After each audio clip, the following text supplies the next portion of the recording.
hardly the India-China century Deng envisioned. For the current Chinese leadership, the 21st century is destined to be China's alone, with India to be shown its place. 15 months after the clashes between Chinese and Indian soldiers in the Galwan Valley, India-China relations are at their lowest ebb in living memory. To be sure, there have always been political tensions even before, both over each country's territorial claims over land controlled by the other, and over such long-term problems as China's all-weather alliance with our hostile separated sibling, Pakistan, and our hospitality to the Dalai Lama, who was granted refuge when he fled Tibet in 1959. But neither country had allowed these tensions to overwhelm them. China had declared that the border dispute could be left to future generations to resolve, and India had endorsed the One China policy, refusing to support Tibetan secessionism while limiting official reverence for the Dalai Lama to his status as a spiritual leader. The line is no provocation. India has usually shown no desire to rock the boat. Its actions and statements have usually been designed not to provoke our northern neighbor, but to relegate the border problem to the back burner while enabling trade relations with China, now worth close to $100 billion, to flourish. India made it clear that it was unwilling to join in any United States-led containment of China. Its traditional obsession with preserving its strategic autonomy after 2 centuries of colonial rule made it wary of the blandishments of the West. Ironically, before Galwan, 2020 was supposed to be a landmark year for the two countries' bilateral relations. In October 2019 in Mahabalipuram, at their 18th meeting in 9 years, Chinese President Xi Jinping and Indian Prime Minister Narendra Modi had grandly pledged to take relations between their two countries to greater heights. To mark the 70th anniversary of formal diplomatic relations between the two countries, they announced they would conduct 70 joint activities, including further improving their burgeoning trade, supporting scholarly research into their ancient civilizational links, and even exchanging military delegations, in a grand show of Sino-Indian cooperation. There is much connect. This wasn't just fluff. The two countries had indeed developed multiple avenues of engagement. From negligible levels till 1991, trade with China had grown to become one of India's largest trading relationships. Prime Minister Modi, an early enthusiast, had lifted residual restrictions on bilateral Chinese investment in strategic sectors of the Indian economy, notably ports, airports, power generation and telecoms technology, so that by 2020, Chinese investment, current and planned, stood at about $26 billion, with infrastructure projects accounting for about half the total. Know the enemy, know self is sound professional advice. It can be achieved if the national leadership and military education system have access to full-time domain specialists. Sun Tzu, Chinese general, military strategist, writer, and philosopher, famously said, "If you know the enemy and know yourself, you need not fear the result of 100 battles. If you know neither the enemy nor yourself, you will succumb in every battle." Considering the recent events in military circles, this needs examination, and certain facets of professional military education, PME, in the Indian Armed Forces evaluated. A structured process. Knowing the adversary and yourself is a 3-step process. First, gathering information, the adversaries and your own, its distillation into knowledge, and finally recommending options to decision makers. The 3rd step is critical for national leadership. Pragmatic leadership seeks advice from knowledgeable people. Thus, the National Security Council Secretariat, NSCS, the National Security Advisory Board, NSAB, and Niti Aayog advise the government and offer options on key issues. Each body must have domain specialists from important fields, and when one considers the NSCS and the NSAB, the 3 arms of the armed forces should be represented at the senior advisory level. Unfortunately, this has not been the case for many years now. It would be instructive to see how other nations fare in such apex bodies, since the members need to be both academics and professionals, rolled into one. Apex institutions abroad. I had the good fortune of doing 2 specialist courses abroad. In the test pilot school, IPNER, in France that I attended in 1987, the chief ground instructor, who taught us theory of test flying, was a civilian aerodynamicist. The school's commandant had earlier been the Air Force's Mirage 2000 project pilot with the aviation company MS-00. He was seconded to IPNAIR to teach test flying. Can we replicate such intermixing in PME institutions so that personnel benefit from expertise available within ourselves? Incidentally, the examiner for my final examination was the chief test pilot of Aerospatiale, i.e., a civilian working in the French aviation industry. The IPNAIR example, one from the tactical level, illustrates how theorists and practitioners from different fields can be dovetailed to holistically train junior professionals who later hold appointments at the operational and strategic realm. The United States Air Force has its Air University with a faculty of civilian academics who, having dedicated their lives studying just one particular field, are the last word in their area of expertise. Their teachings are correlated with real-life experiences by uniformed service instructors. Den's case against NEET. The odds are against Deng, but it is time to ask whether the test has met its objectives. The bill passed by the Tamil Nadu Assembly to exempt aspirants for its undergraduate medical courses from the National Eligibility Cum Entrance Test, NET, is no magic wand that will dramatically alter the status quo.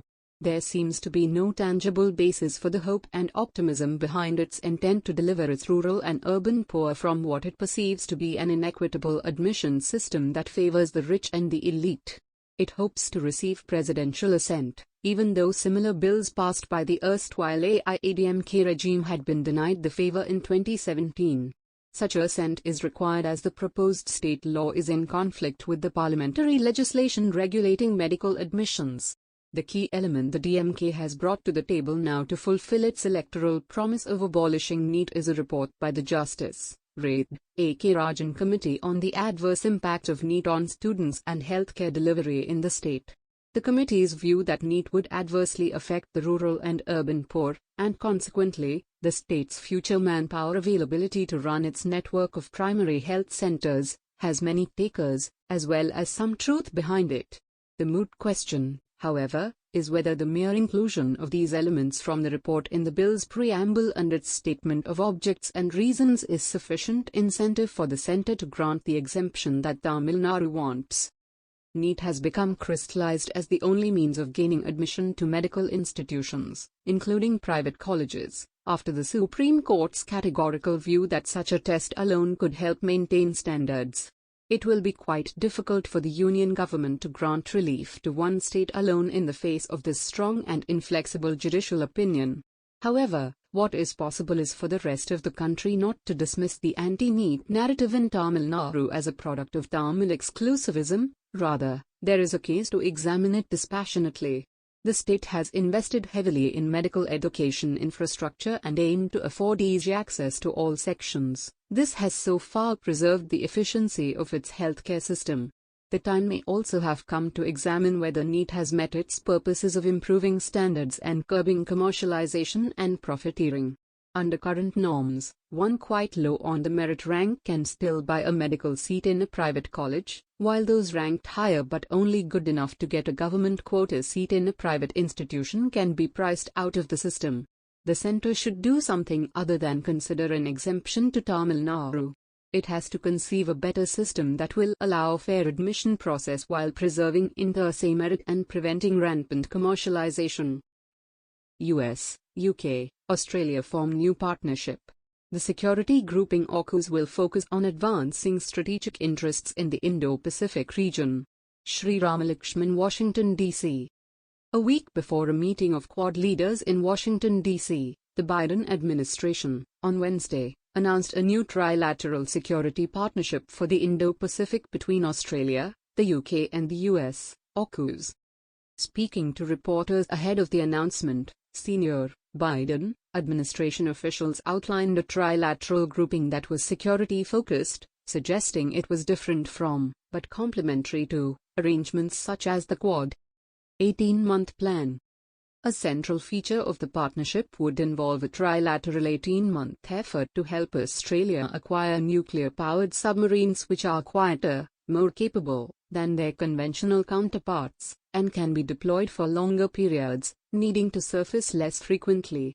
The partnership would also involve a new architecture of meetings and engagements between the three countries and also cooperation across emerging technologies, applied AI, quantum technologies and undersea capabilities. Australia has felt increasing pressure from an assertive China, like other countries in the region, and has sought to strengthen its partnerships with India, the US and the UK, including through plurilateral forums. However, as in the case of the Quad, the US officials denied the partnership was a response to China. I do want to just underscore very clearly this partnership is not aimed at or about any one country. It's about advancing our strategic interests, upholding the international rules-based order, and promoting peace and stability in the Indo-Pacific, an official said. Officials suggested that Australia wanted to step up its game with regard to maritime security in the Indo-Pacific region, and the partnership was a down payment the UK was making on its decision to engage more deeply with the Indo-Pacific. Peace and stability. Calling the announcement historic, one of the administration officials on the call said it reflects the Biden administration's determination to build stronger partnerships to sustain peace and stability across the entire Indo-Pacific region. The official also said there are no better allies than the United Kingdom and Australia and that the partnership was a fundamental decision that binds, decisively, Australia to the United States and Great Britain for generations. We undertake this effort as part of a larger constellation of steps, including stronger bilateral partnerships with our traditional security partners in Asia, Japan, South Korea, Thailand, the Philippines, and also stronger engagements with new partners like India, Vietnam, and new formations like the Quad, one of the officials said. Asked about extensions of this trilateral framework in future, an administration official said AUKUS was very rare and a one-off and that the US general was concerned Trump could start a war. He called the PLA chief twice, before the election and after the Capitol attack. Sri Ramalakshman, Washington, D.C. Concerned about then US President Donald Trump's mental state, the Joint Chiefs of Staff, General Mark Milley, called his Chinese counterpart, twice, to mitigate the risk of a war, according to a new book Peril, by renowned journalist Bob Woodward and Robert Costa of The Washington Post. According to reporting in The Washington Post, General Milley called the People's Liberation Army's General Li Zuoqing on October 30, 2020, days before the U.S. general election, and again, on January 8, 2021, after the U.S. Capitol insurrection. The first call occurred after a review of military intelligence by General Milley, which suggested that China was concerned that the U.S. was going to attack it, based on U.S. military exercises in the South China Sea and Mr. Trump's language on China, as per the Post's reporting. General Lee, I want to assure you that the American government is stable and everything is going to be okay, General Milley, a Trump appointee, said, as per the report. We are not going to attack or conduct any kinetic operations against you. Everything's fine. 2 days after a right-wing mob attacked the U.S. Capitol on January 6, General Milley reportedly made his second call to General Lee and said, "We are 100% steady. Everything's fine. But democracy can be sloppy sometimes." General Milley also spoke with U.S. House Speaker Nancy Pelosi on that day, as per a CNN review of the book, and assured her that the U.S.'s nuclear weapons were safe. Ms. Pelosi called Mr. Trump crazy, a characterization General Milley agreed with, according to a call transcript obtained by the authors. General Milley then called the service chiefs and CIA Director Gina Haspel and told them to stay alert. General Milley also, according to the Post's review, called the admiral in charge of the Indo-Pacific Command and recommended that he postpone military exercises. They were postponed. He also told senior army officers that while the president alone could order a nuclear strike, he, Milley, would need to be involved. As the American press published passages from the book, social media was rife with views on whether the general's alleged actions were right or whether he had overstepped his limits. Republican Senator Marco Rubio wrote to President Joe Biden on Tuesday, asking him to immediately dismiss General Milley for his treasonous leak of information to China and for undermining the commander-in-chief, the president. Peril is due to be released next week.